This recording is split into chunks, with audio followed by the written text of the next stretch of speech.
आज समाज में जो भी हो रहा है उसका कारण सिर्फ और सिर्फ शक्ति का विलीन होना है। आज के समाज में पुरुष तत्व यानी यांग की प्रधानता हो गई है। इस बार 9 रातें 9 दिवसीय नहीं वरन एक अज्ञात काल के लिए महसूस हो रही हैं। नवरात्रि चौथा दिवस। आज देवी के स्वरूप को समझने से पहले शक्ति पर थोड़ा और मनन करते हैं। शक्ति को समझने के लिए शिव को जानना आवश्यक है। शिव का शाब्दिक अर्थ जो नहीं है, शून्य। आज आधुनिक विज्ञान हमें साबित कर रहा है कि सब कुछ नहीं से आता है। अस्तित्व का आधार और ब्रह्मांड का मूल गुण विशाल शून्यता है। आकाशगंगाएं यानी गैलेक्सीज एक छोटी इकाई, एक छिड़काव, शेष सभी विशाल खाली जगह जिसे शिव के रूप में जानते हैं। वो गर्भ है जिसमें से सब कुछ पैदा होता है। सब कुछ शिव से आता है और शिव के पास विलीन हो जाता है। From nothing to nothing.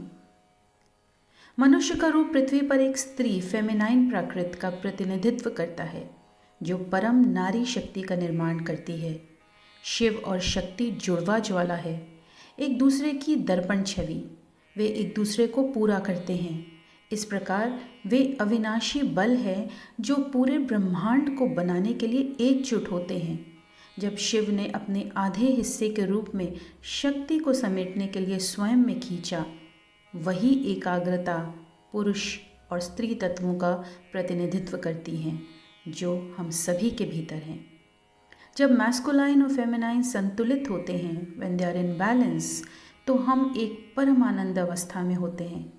ये मिलन बाहरी नहीं, आंतरिक है। It's internal. इस सृष्टि में प्रकृति का संतुलन बनाए रखने का अपना तरीका है। हर पहलू के लिए एक समान और विपरीत मौजूद है, सिमिलर एंड ऑपोजिट। अंधकार प्रकाश के अभाव के अलावा और कुछ नहीं। इसी तरह चुप्पी ध्वनि की अनुपस्थिति के अलावा और कुछ नहीं। ये प्रकृति में केवल द्वंद्व है, सकारात्मक और नकारात्मक का सह अस्तित्व जो पूरे होने के अस्तित्व को अर्थ देता है। यही शक्ति है। इसी को नवरात्रि में जागृत करने का प्रयास किया जाता है। देवी के चौथे रूप को कूष्मांडा कहा जाता है। कूष्मांडा कद्दू के लिए संस्कृत शब्द भी है।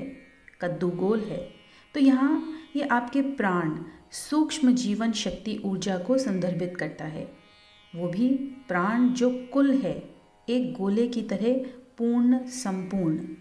ये भारत में एक पारंपरिक रिवाज हुआ करता था कि कद्दू केवल ब्राह्मणों, बुद्धिजीवियों द्वारा खाया जाता था। समाज में कोई और कद्दू नहीं खाता था। कद्दू प्राण, बुद्धि और ऊर्जा को बढ़ाने वाला है। कहा जाता है कि एक कद्दू के पास प्राण को अवशोषित यानी अब्जॉर्ब और प्राण को विकिरण यानी रेडिएट करने की अनूठी संपत्ति है। ये ग्रह का सबसे प्राणिक सब्जियों में से एक है। ये पूरी रचना प्रकट और अव्यक्त यानी मैनिफेस्टेड एंड नॉन मैनिफेस्टेड दोनों एक विशाल गोल गेंद या कद्दू की तरह है। अंडा का मतलब यहाँ कॉस्मिक एग या कॉस्मिक क्षेत्र है। कू का अर्थ है छोटा, श का अर्थ है ऊर्जा, कूष्मांडा। इसलिए ऊर्जा इस पूरे ब्रह्मांड को सबसे छोटे से लेकर सबसे बड़े तक व्याप्त करती है। छोटे बीज, कद्दू के अंदर छोटे बीज होते हैं। छोटे बीज से ये एक विशाल फल बन जाता है और विशाल फल वापस बीज।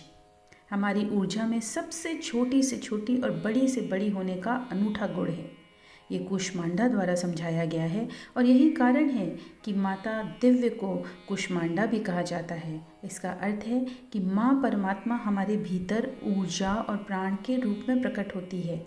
बस बैठो और खुद को सिर्फ 5 सेकंड के लिए कद्दू समझो। एक कद्दू की तरह आपको भी अपने जीवन में प्रचुरता और परिपूर्णता महसूस करनी चाहिए। सृष्टि में हर जगह व्याप्त होना ही कूष्मांडा का अर्थ है। Just sit and think of yourself as a pumpkin for just 5 seconds or so. The meaning here is to elevate yourself to the supreme intelligence, which is the Mother Divine herself. Like a pumpkin, you too should feel the abundance and fullness in your life and see everything in creation as so alive with pran in every particle.